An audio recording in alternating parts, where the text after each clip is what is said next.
Kitaabni mata dureen isaa Anis Atis jedhu kan Dr. Asaffaa Tafarraan barraa'ee magaalaa Adaamaatti eebbifame. Uummanni Oromoo ogbarruu ofii qaba. Ogbarruu fayyadamuun haala jiruu fi jireenya isaa ibsataa kan turee fi ogbarruun Oromoo yeroo gareerootti suutaan dagaagaa kan dhufedha. Haala guddinaa fi dagaagina ogbarruu Oromoo keessatti dhiibbaa mootummoonni darban biyya keenya bulchaa turan irraa kan ka'e afaanichi carraa afaan hojii, afaan barnoota, afaan sabquunnamtii, afaan qorannoo fi qo'annoo akkasumas carraa afaan barreeffamaa ta'uu sadarkaa eegameen argachaa turuu dhabuun qancaruu danda'eera. Bu'uuruma kanaan kitaabni mata dureen isaa Anis Atis jedhu kanayyuu fi qorataa afaanii Dr. Asaffaa Tafarraatiin barraa'ee magaalaa Adaamaatti eebbisiifame. Yeroo ammaa Yuunivarsiitii Finfinneetti barsiisaa afaan Oromoo fi qorataa kan ta'an Dr. Asaffaan waloo barreessaa, barsiisaa fi qorataa aadaa fi afaanii cimaa muuxannoo hojii biyya keessaa fi alaa qabanidha. Bu'uuruma kanaan kitaabni Anis Atis jedhu fuula 511 qabatee kan jiru yommuu ta'u, innis seenaa ofii isaanii kan waggoottan 30 olii fi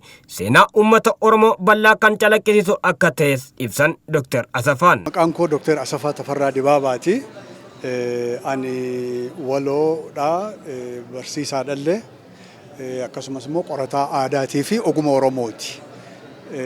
Hojii kanarraa waggoota 30 oliif waan hojjetame agartee oguma Oromoo irratti gama walalootii fi gama hojii qorannootiin waan hojjedhe waan mataa walitti qabu wayii har'a qabadhee dhufee jechuudha. Mata duree Anis Atis jedhuuni. Hanga ammaatti kitaabota walaloo, asoosamaa fi kuusaa ogbarruuwwan afaan Oromoo fi afaan Ingiliffaa garaagaraatiin kitaabilee 14 ol barreessuus dubbataniiru. Kitaabni isaanii afaan Ingiliziin barraa'u malee aadaa Oromootti cuubadheetanii kanan barreessu jedhu Dr. Asaffaan. Kitaabileen barraa'an yeroo waggoota dheeraadha.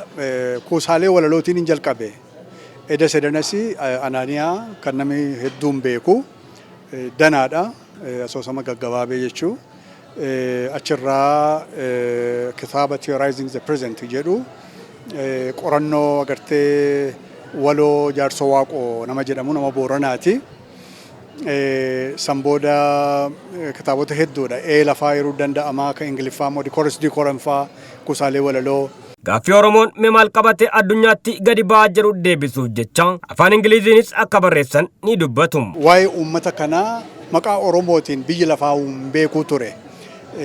Maqaan taanii nutti erbameetu yeroo dheeraatiif sanaan afaan isaas afaan maarree sabi kunis maqaan taanii waamamaatu ture. Kanaaf 1970moota keessa akka faranjiitii kaaseeti maqaan Oromoo jedhu barreeffamaan bifa barreeffamaatiin maxxanfamee gabbahuu ka jalqabe. Barruulee gaggabaabduu haa taatu mata duree kitaaba dhedheeraa Oromoo ka jedhu qabatee kaas ba'e. Afaan Oromoo ka jedhu qabatee kaas ba'e. Addunyaatti agartee waan qabannee gabbaanu qabaachuu qabna jechuudha. Addunyaan nu beekuu qaba jecha. Addunyaan hunda afaan Oromoon dubbatu.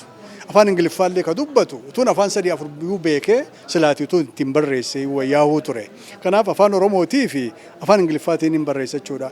Biyyi lafaallee akka aadaa kenna beekuuf. Hariiroo namaa fi uumamaa keessatti maaltu akka maleedha waan jedhuun walaloo isaaniin akka xiinxalanis ni dubbatu hayyuun kun. Walumaa galatti seenaa qorannoo ogummaa Oromoo irratti gufuu hedduutu ture. Yeroo ammaa kana hanga danda'ame boqol qabateera jechuunis ibsaniiru. Xumura irrattis namni dubbise seenaa beeka waan ta'eef seenaa ofii beekuuf immoo namni kamiyyuu aadaa dubbisuu haa horatu jechuun dhaamaniiru. Dubbistoonni hanqachaa jira. Dubbisaan hin jiru jechuutu danda'ama.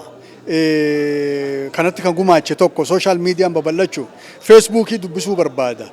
Waan taatee guyyuudhaa hordofuu barbaada malee seenaa agartee isaa, seenaa bu'aa buhii jireenya hawaasa isaa, ofii isaa, afaan isaa, aadaa isaa waan dubbifamu kana kitaaba fiizikal waan ta'e kana qabatee taa'ee dubbisuu hin danda'u. Keessummaa kabajaattoon sagantaa eebba kitaabichaa irratti kan argaman Yuunivarsiitii Ambootti barsiisaa fi qorataan afaanii Dr. Wandimuu Taganyee, hayyuun afaanii fi ogbarruu Dr. Asaffaan hojii waggoota 30 oliif hojjechaa ture kitaabichaan mataa walitti qabuuf akka ta'e ibsaniiru. Kitaabni Anis Atis jedhu kun falaasama aadaa fi duudhaa uummatichaa kan ibsuudhas jedhan. Walumaa galatti Dr. Asaffaan seenaa guddina afaan Oromoo fi aadaa Oromoo bal'inaan barsiisaa turan keessaa hayyuu isa hangafaa akka ta'es ibsaniiru.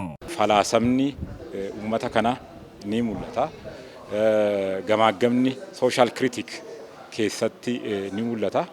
Kanaaf waliigalatti dhimmoota hedduudha kitaaba kana keessatti atis anis kan jedhu kan isaan kaasanii.